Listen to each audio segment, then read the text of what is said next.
సార్వత్రిక ఎన్నికల ఏర్పాట్లలో నిమగ్నమైంది కేంద్ర ఎన్నికల సంఘం. ఓటర్ల జాబితాలో తప్పిదాలు, ఫిర్యాదులు సహా పలు అంశాలపై సమీక్షించేందుకు ఆయా రాష్ట్రాల్లో పర్యటిస్తుంది కేంద్ర ఎన్నికల బృందం. రాజకీయ పార్టీలతో సమావేశాలు నిర్వహిస్తుంది. ఇందులో భాగంగా సోమవారం నుంచి 3 రోజుల పాటు ఆంధ్రప్రదేశ్లో పర్యటించనున్నారు ఎన్నికల అధికారులు. ఇక సీఈసీకి ఫిర్యాదు చేసేందుకు సిద్ధమవుతున్నారు టీడీపీ జనసేన అధినేతలు.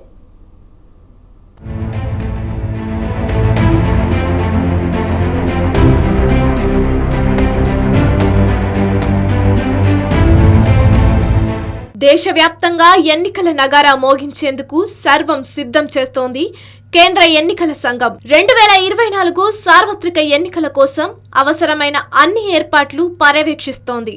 ఇందులో భాగంగా ఆయా రాష్ట్రాల్లో పర్యటిస్తూ ఓటర్ల జాబితా తయారు, ఫిర్యాదులపై ప్రజలు, రాజకీయ పార్టీల నుంచి అభిప్రాయాలు, సూచనలు, సలహాలు స్వీకరిస్తోంది.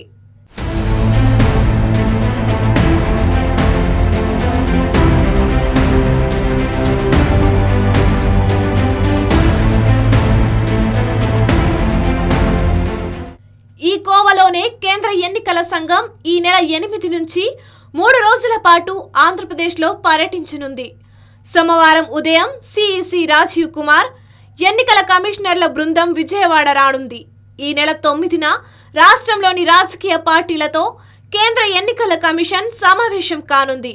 ఓటర్ల జాబితాలో తప్పిదాలు, ఫిర్యాదులపై ఎన్నికల ప్రధాన అధికారితో సమీక్ష నిర్వహించనున్నారు.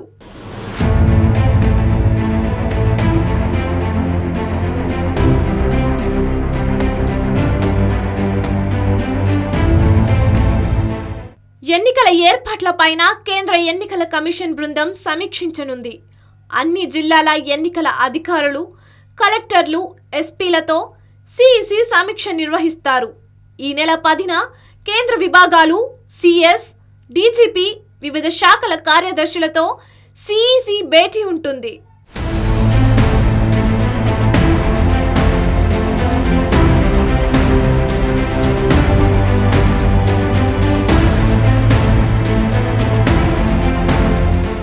మరోవైపు రాష్ట్రంలో ఓట్ల అక్రమాలు జరుగుతున్నాయంటూ కేంద్ర ఎన్నికల సంఘానికి ఫిర్యాదు చేయనున్నారు టీడీపీ అధినేత చంద్రబాబు, జనసేన అధినేత పవన్ కళ్యాణ్.